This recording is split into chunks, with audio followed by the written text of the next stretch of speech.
Assalamualaikum warahmatullahi wabarakatuh. Saya Saifade Dwi Lestari, kelas 1B, akan mempraktekkan video cara mencuci tangan dan batuk efektif. Tahu nggak sih, jutaan kuman yang menempel di tangan kamu bisa menyebabkan berbagai macam penyakit. Biasakan mencuci tangan dengan air mengalir dan sabun. Langkah-langkahnya yang pertama adalah gosok kedua telapak tangan. Langkah yang kedua, gosok punggung dan sela-sela jari tangan kiri dan tangan kanan dan sebaliknya. Langkah yang ketiga, gosok kedua telapak tangan dan sela-sela jari. Langkah keempat, jari-jari sisi dalam dari kedua tangan saling mengunci.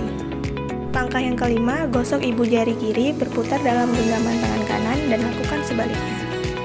Langkah yang keenam, gosokkan dengan memutar ujung jari-jari tangan kanan di telapak tangan kiri dan sebaliknya. Dan yang terakhir, bersihkan kedua tangan dengan air mengalir dan tutup keran menggunakan siku.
Sekian video dari saya ucapkan terima kasih.